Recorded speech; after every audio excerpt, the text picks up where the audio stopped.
পুনৰবাৰ এটা নতুন ৰেচিপিলৈ আপোনালোকক সকলোকে মোৰ চেনেললৈ স্বাগতম জনাইছোঁ। আৰু আজি এটা ৰেচিপি লৈ আহিছোঁ। ৰেচিপিটো হৈছে কাটলেট। কাটলেট মই কেনেকৈ বনাওঁ, কি বস্তু দি মই বনাম, সকলোখিনি আপোনালোকৰ লগত শ্বেয়াৰ কৰিম। আৰু ভিডিঅ'টো সম্পূৰ্ণলৈকে চাই থাকিব। আৰু ভিডিঅ'টো চাই মোক জনাবলৈ নাপাহৰিব যে আপোনালোকৰ ভিডিঅ'টো চাই কেনেকুৱা লাগিলে। গতিকে ব'লক ভিডিঅ'টো আৰম্ভ কৰোঁ। চুজি কাটলেট বনাবৰ কাৰণে আমাক লাগিব বিস্কুটৰ গুড়া, বিস্কুট 3-4টামান ল'ব। আৰু এয়া হৈছে গাখীৰ একাপ, আৰু এয়া হৈছে চুজি 1.5 কাপ, আৰু এয়া হৈছে এটা ডিম, আৰু ইয়াত আছে বাটাৰ 2 চামুচ, গ্ৰীণ চিলি এটা, আৰু পিঁয়াজ এটা। এতিয়া আমি ফ্ৰাইং পেনখন গৰম হোৱাত তাত আমি গাখীৰ 1 কাপ দি দিছোঁ, আৰু তাৰ লগতে আমি যিখিনি বাটাৰ আছিলে বাটাৰখিনিও দি দিছোঁ।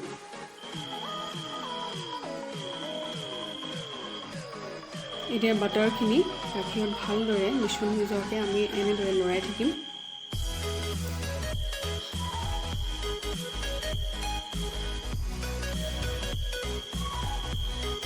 ভালদৰে মিশ্ৰণ কৰি থাকিম যেতিয়ালৈকে আপোনালোকে সম্পূৰ্ণ গাখীৰখিনি যেতিয়ালৈকে হালধীয়া বৰণৰ হৈ নাযায় তেতিয়ালৈকে আপোনালোকে ভালদৰে মিশ্ৰণ কৰি থাকিব। এয়া আমাৰ অলপ কালাৰটো আহিছেই, আৰু সম্পূৰ্ণলৈকে গাখীৰখিনি যেতিয়ালৈকে হালধীয়া হৈ নাযায় তেতিয়ালৈকে আপোনালোকে এনেদৰে মিশ্ৰণ কৰি থাকিব।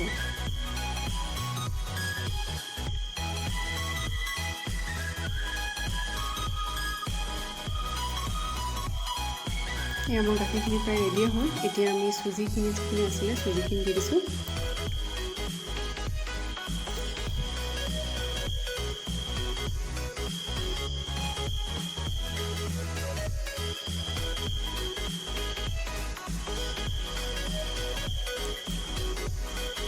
চুজিখিনি ভালদৰে গাখীৰত এনেদৰে মিশ্ৰণ কৰি থাকিম যেতিয়ালৈকে চুজিখিনি ভালদৰে গাখীৰৰ লগত মিহলি হৈ নাযায়, আৰু চুজিখিনি যেতিয়ালৈকে ড্ৰাই হৈ নাযায়, গোটেইখিনি গাখীৰখিনি যেতিয়ালৈকে চুজিৰ লগত ভালদৰে সোমাই নাযায় তেতিয়ালৈকে আমি ভালদৰে এনেদৰে মিশ্ৰণ কৰি থাকিম।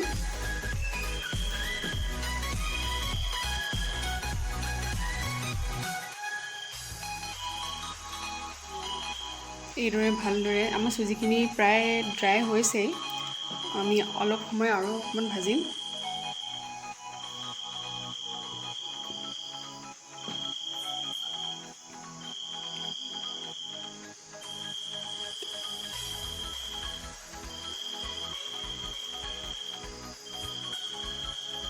চুজিখিনি ভালদৰে এনেদৰে ভাজি লোৱাৰ পাছত আমি যিখিনি পিঁয়াজ কাটি থোৱা আছিলে পিঁয়াজখিনি দি দিছোঁ, আৰু এয়া হৈছে আমাৰ গ্ৰীণ চিলি।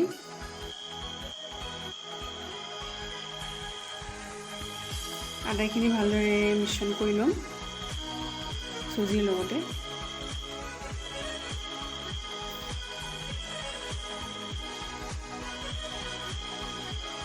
ইয়াত আপোনালোকে নিমখ এড কৰিব, আপোনালোকৰ সোৱাদ অনুসৰি নিমখ এড কৰিব পাৰে।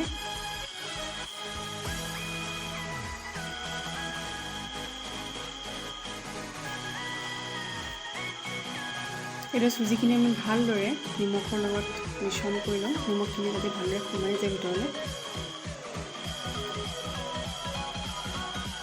আৰু আমাৰ চুজিখিনি হৈ যোৱাত আমি চুজিখিনি নমাই দিছোঁ এনেদৰে।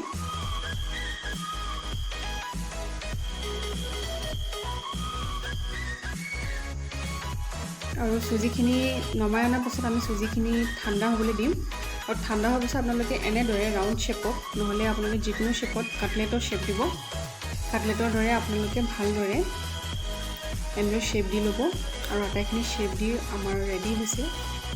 এয়া আমি আটাইখিনি শ্বেপ দি লৈছোঁ, আৰু এয়া আমাৰ কেৰাহী গৰম হোৱাত আমি তাত 2 চামুচ ৰিফাইন তেল দি আমি চুজিখিনি যিখিনি বনাই থোৱা আছিলে সেইখিনি আমি কণীত লেটিয়াই এনেদৰে বিস্কুটৰ গুড়িত লেটিয়াই আমি এতিয়া কেৰাহীত দি দিম।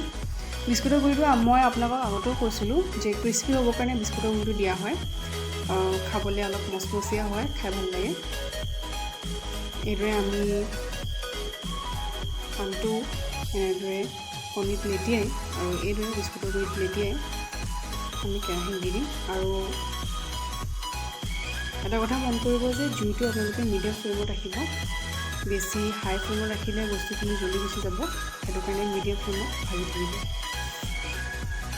এইটো যেতিয়ালৈকে নিসিজে ভিতৰটো তেতিয়ালৈকে আপোনালোকে ভাজি থাকিব।